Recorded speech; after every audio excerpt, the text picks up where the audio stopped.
আসসালামু আলাইকুম। প্রিয় কোরিয়ান ভাষা শিক্ষার্থীবৃন্দ, আজকে আপনাদের জন্য কোরিয়ান ভাষার কনজুগেশন অর্থাৎ ভার্ব এবং অ্যাডজেক্টিভের যে রূপান্তরগুলো আছে সেই রূপান্তরগুলো নিয়ে আপনাদের সামনে সংক্ষিপ্ত আলোচনা করার চেষ্টা করব।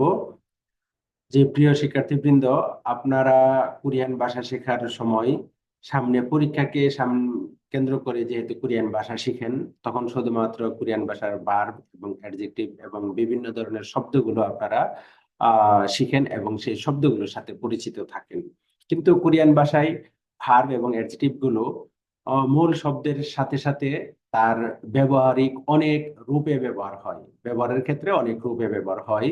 যেমন বর্তমান কাল, অতীত কাল, ভবিষ্যৎ কাল, ইম্পারেটিভ সেন্টেন্সের ক্ষেত্রে, প্রপোজিশনের ক্ষেত্রে এরকম বিভিন্ন ভিন্ন ভিন্ন রূপে ব্যবহৃত হয়।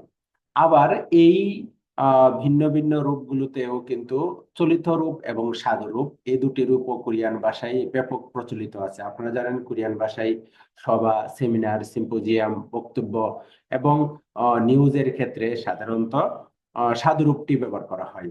আর কথোপকথনের ক্ষেত্রে সাধারণত চলিত ভাষার রূপটি ব্যবহার হয়। কিন্তু আহ রিটেনের ক্ষেত্রে আপনি সাধু ভাষায় বা চলিত ভাষা লিখতে পারেন, কিন্তু যখন সাধু লিখবেন তখন শুধু সাধুই লেখার চেষ্টা করতে হবে, আর যখন চলিত লিখবেন তখন শুধু চলিত লেখারই চেষ্টা করতে হবে, তখন যেন সেখানে মিক্সড না হয়।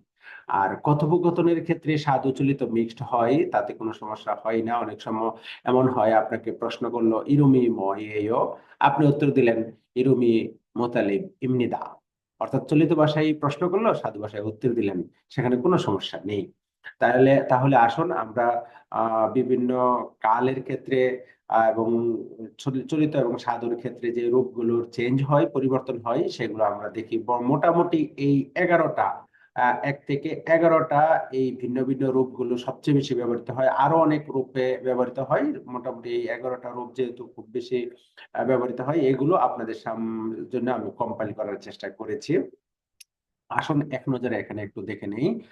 যেমন বর্তমান কাল, চলিত রূপ প্রেজেন্ট ইনফর্মাল, এই ক্ষেত্রে খাদা এই শব্দটি আমি আপনাদের জন্য সিলেক্ট করেছি। এটি দিয়ে আমরা আজকে ওভারঅল একটা ভিউ দেখব। যেমন খাদা, এটি দিয়ে আমরা বর্তমান কালে চলিত রূপে বলতে পারি খায়। খায় বর্তমান কালে চলিত রূপ। তারপর সাধু ভাষায় হবে খামনিদা, সাধু ভাষায় খামনিদা। এইভাবে অতীতকালের চলিত রূপে হবে খাসয়, অতীতকালের সাধু রূপে হবে খাসুমনিদা। আবার ভবিষ্যৎকালের চলিত রূপে হবে খালকয়েয়, ভবিষ্যৎকালের সাধু রূপে হবে খালকমনিদা। এইভাবে ইম্পারেটিভ সেন্টেন্সের ক্ষেত্রে চলিত রূপে হবে আদেশ উপদেশ অনুরোধ, চলিত রূপে হবে খাসেয়। আবার আদেশ উপদেশ অনুরোধের সাধু রূপে হবে খাসিপসিও। এইভাবে প্রস্তাবমূলকে প্রপোজিশনের ক্ষেত্রে সাধু রূপটিতে হবে খাপসিদা। আর প্রস্তাবমূলকের নিচু ভাষা অর্থাৎ ভানমালের ক্ষেত্রে সবচেয়ে বেশি ব্যবহার হয়, যেমন খাজা, খাজা এরকম ভাবে। আর প্রস্তাবমূলকের চলিত রূপটি হবে খায়। এখানে একটি বিষয় বলে রাখা ভালো, যেমন খায় এখানে প্রস্তাবমূলকের চলিত রূপ, আবার খায় এখানে বর্তমান কালের চলিত রূপ। তাহলে এই দুটি আমরা কিভাবে এর পার্থক্য বুঝবো? হ্যাঁ ভিউয়ার্স, আপনাদের এই যখন আপনি বলবেন ঝনুন জিবে খায় আমি বাড়িতে যাই, এখানে সাবজেক্ট হলো ঝনুন। রফিক জিবে খায়, রফিক বাড়িতে যায়, এখানে সাবজেক্ট হলো থার্ড পারসন রফিক। এইভাবে যখন আপনি ফার্স্ট পারসন অথবা থার্ড পারসন সিঙ্গুলার নাম্বার হবে, তখন আপনি খায়ও বলতে পারেন। কিন্তু এটা যদি ফার্স্ট পারসনের ক্ষেত্রে উরি, উই এরকম যদি ব্যবহার হয়, তাহলে এই খায় এর সাথে যদি ব্যবহার হয়, আমরা বলতে পারি উরি নুন ছিবে খায়, চলো আমরা বাড়িতে যাই।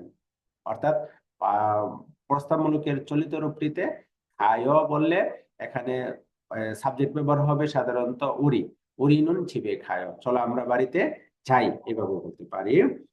জি ভিউয়ার্স, এই ভিন্ন ভিন্ন রূপগুলো, 11টা রূপ আপনাদের সামনে আমি আজকে তুলে ধরলাম। এইগুলোর আবার প্রত্যেকটি বর্তমান কালের ইনফরমাল অর্থাৎ বর্তমান কালের চলিত রূপটি কিভাবে খায় হয়েছে, এইগুলো আরেকটি ভিডিওতে আপনাদের সামনে আমি উপস্থাপন করার চেষ্টা করব। যদিও ছোট ছোট ভিডিও গুলো, অনেকগুলো ভিডিও হবে, কিন্তু আপনাদের জন্য সেটি খুবই উপকৃত হবে, উপকার হবে আপনাদের জন্য সেই ভিডিওগুলো। এবং এগুলো দেখলে আপনাদের কথাবার্তা বলার ক্ষেত্রে আর কোনো কনফিউশন থাকবে না। যেমন আপনারা এই খাদা শব্দটি অর্থ হলো যাওয়া, কিন্তু আমরা তো বাক্যের মধ্যে বলতে পারি না আমি বাড়িতে যাওয়া। আমাকে বলতে হবে আমি বাড়িতে যাই। সেই জন্য এটিকে চেঞ্জ করতে হয়, রূপান্তর করতে হয়। আর রূপান্তর করে হয় খায়, জনন জীবে খায় আমি বাড়িতে যাই। আবার যদি বলেন চলুন জীবে খামনিদা আমি বাড়িতে যাই, তার মানে চলিত আর সাধুর অর্থের কোনো পার্থক্য নেই।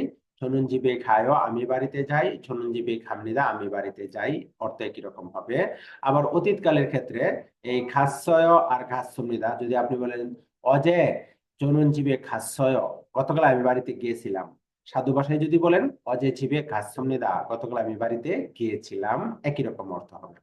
আবার ভবিষ্যতের ক্ষেত্রে চলিত আপনি বললেন জননজীবে খাল কয়েও, কখন নেইল, নেইল জননজীবে খাল কয়েও, আমি আগামীকাল বাড়িতে যাব, তখন ঘাল কয়েও ব্যবহার করতে পারেন। আবার সাধুরূপটি খাল কমনিদা, জনন নেইল চিবে খাল কমনিদা, আমি আগামীকাল বাড়িতে যাব।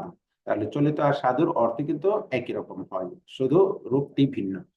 আবার আদেশ উপদেশ অনুরোধের ক্ষেত্রে আপনি কাউকে বললেন আপনি বাড়িতে যান দয়া করে, আর জিবে খাসে দয়া করে আপনি বাড়িতে যান, এটি চলিত রূপ। সাধুর ক্ষেত্রে আপনি বলতে পারেন জিবে ঘাসিপ সেও, আপনি বাড়িতে দয়া করে যান, এইভাবে। আর যখন বলবেন চলো আমরা বাড়িতে যাই বা চলেন আমরা বাড়িতে যাই, তখন আপনি বলতে পারেন খাপসিদা, এটি প্রস্তাবমূলকের সাধু রূপ। আবার বন্ধুরা সাধারণত তুই তুকারি বলে করে বলে চল আমরা যাই, জিবে খাজা, চল আমরা বাড়িতে যাই। আবার এই প্রস্তাবমূলকের ক্ষেত্রে যখন চলিত রূপটি আমরা ব্যবহার করব তখন এইভাবে ব্যবহার করতে পারি, জিবে খায়, চলো আমরা বাড়িতে যাই বা চলেন আমরা বাড়িতে যাই। অর্থাৎ এই অর্থগুলো যদি আপনি বুঝে বুঝে এইগুলোর ভিন্ন ভিন্ন রূপটি ধরতে পারেন, তাহলে কথোপকথনের ক্ষেত্রে আপনার কোনো সমস্যা হবে না আশা করি। পরবর্তী ভিডিও আমরা নিয়ে আসব বর্তমান কালের চলিত রূপ খাধা থেকে কিভাবে খায় হয়েছে, সেই ভিডিওটি আমরা দেখার চেষ্টা করবো ইনশাআল্লাহ।